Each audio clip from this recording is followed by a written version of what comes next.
everybody, and welcome to Ddfr. I am your host, Doomsday Ducks fan, and today we are going to report on two separate Ducks games. First, the Anaheim Ducks go into San Jose and beat the Sharks 6-4. And then they went back home the day right after and played against the New Jersey Devils, where they won 4-3. Yeah, two wins. Back-to-back games. I didn't know that they could do that. Haven't seen them do that in feels like years, actually. Not gonna lie. Ducks go into San Jose, go down early. What's new?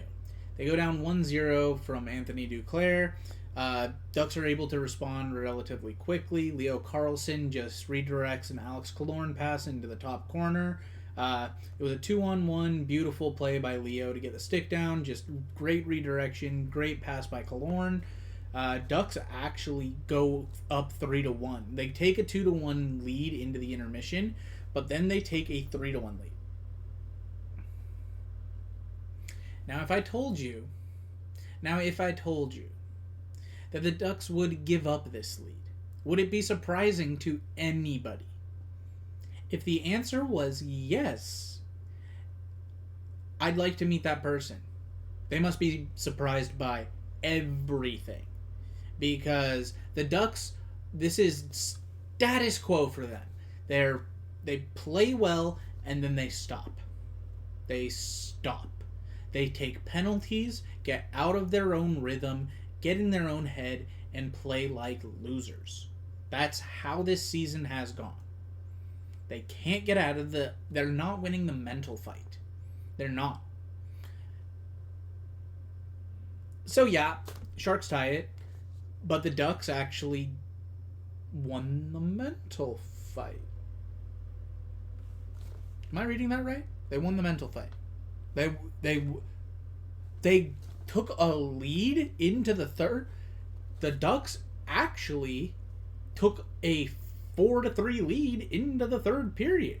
Actually, no, it was a 5-3 lead into the third period. They were able to respond with two relatively quick goals. Frank Vetrano, power play, one-timer, what's new, except this time it hit the goalie, hit a San Jose defender in front, and then went in.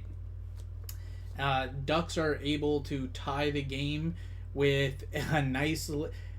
Alex Killorn looks off Leo Carlsson. It looks like it's the same play that Leo scored on earlier, except this time Alex Killorn just shoots. Great goal. Ducks are able actually to hold on to this one. Surprise, surprise. They allow a fourth goal. San Jose has the goalie pulled at the end, and Isaac Lundestrom, skating against a forward playing on defense, is able to just kind of shoot at a wide open net where the forward just was not aware where the post was. Like, that had to be what happened, because there was no reason for him to be that far inside when Lundestrom had that much of the net to shoot at on the outside. The net's empty. Anyways, the Ducks win 6-4 in San Jose. They played the whole game, and I think that's a huge difference for them in the games that they win and they don't, is they tend to not play the whole game. Even when they allowed the Sharks to get back into it and tie the game at 3, the Ducks were able to generate momentum again, and they won. They won the game. Now, if we're going to talk about momentum, then let's talk about the New Jersey Devils game, because wow. The Ducks had all the momentum. They had a 3-1 lead at one point.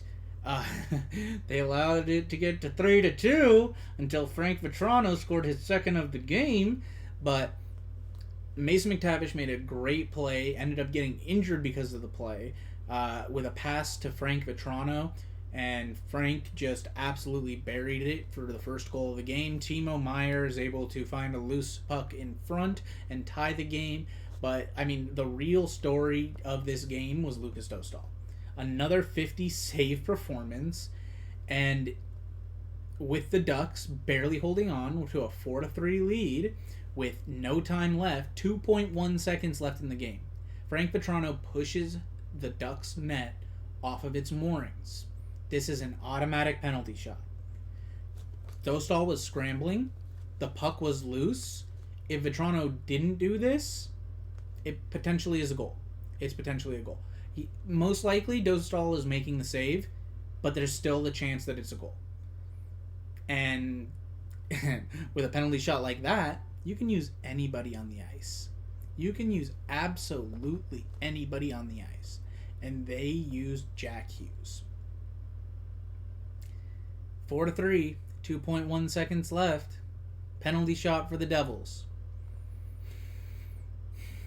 As a Ducks fan, I accepted that this was a goal already.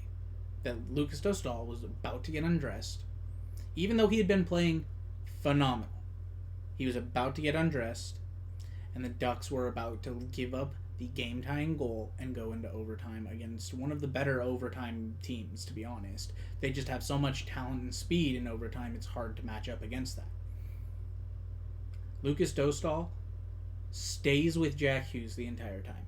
Jack Hughes tries to dangle Dostal out of his jock, and Dostal stays with him so well that Hughes loses the puck backwards, like on his stick handling, and just didn't have anything to shoot at, even if he had the puck on his stick. Dostal was stopping it. Ducks are able to. I think that Jack Hughes was able to get off one more shot after they dropped the puck after Dostal made the save. Dostal won him that game. Dostal hung in there. Mason McTavish got hurt. Leo Carlsson was out against the Devils with a upper body injury, and it was Troy Terry's first game back. He had missed the San Jose game with an upper body injury. Cam Fowler went down in the first 5 minutes of the first game against San Jose. Zellweger looked okay. He wasn't incredibly noticeable. There were times where he was noticeable in the game for the Ducks against the Devils, but it wasn't like his first call-up where it was like, this kid's amazing. He had some great plays, don't get me wrong, but he didn't do anything that was just made your jaw drop. He didn't do that. Not this time. It remains to be seen how long he'll be in the lineup. Ducks traded away Ilya Lyubushkin.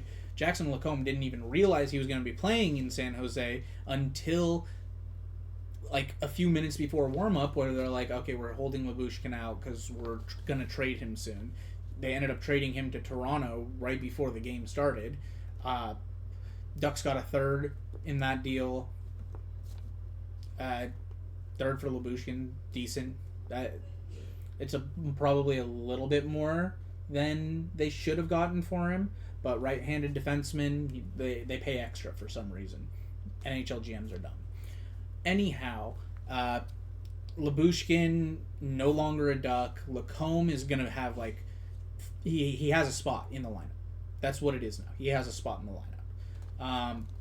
Zellweger, until Fowler gets back from injury, I don't see a reason why Zellweger would come out of the lineup.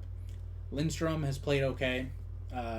Gudis has looked better since the Toronto game. The Toronto game for him was rough. The Ducks fought hard. They were down multiple people, and they fought hard. It's something that is incredibly, incredibly encouraging to see as a Ducks fan. I don't need them to win a whole bunch of games, but the fight in those games that they had, continue that. The Ducks play against the Vancouver Canucks in Anaheim at 5 p.m. Pacific Standard Time. That is 6 Mountain Time, 7 Central, 8 Eastern. The Canucks are one of the best teams in the league. I don't remember if they're the number one team in the league still, but they were up there. They're top 3. It's them, the Jets, and I believe the Florida Panthers are the top 3 teams in the league. Ducks are probably going to have their show run against the Vancouver Canucks. It'd be freaking hilarious if they didn't. If Leo Carlsson was able to play, if Mason McTavish was able to play. It's okay if Cam doesn't play. He's kind of looked cooked. But Zellweger, Lacombe, Gudis, Mint. I don't know, man. To me, Vancouver kind of seems like a paper tiger. They look good and they score a lot, but like they have goaltending and goal scoring and their defense is okay. They have Quinn Hughes. Don't get me wrong, Quinn Hughes is one of the best defensemen in the league. But that's it. They have Quinn Hughes and his partner, Philip Hronik, and then the rest of the defensive core, which isn't great. I mean, the Ducks have a chance. It's going to be on Bally Sports. Anybody in Canada, it's going to be on Sportsnet. Rest of the U.S., you're looking at ESPN Plus. Yeah, there's not much more to say about these two games. Ducks battled hard, and I hope they continue and bring that momentum into the Vancouver game. All right, that is it for this one. Thank you all so much for showing up and watching. I appreciate everybody who watches the DDFRs. Hit that like button if you like what you saw. Hit that subscribe button if you really like it, and I'll see you in the next one. Bye-bye.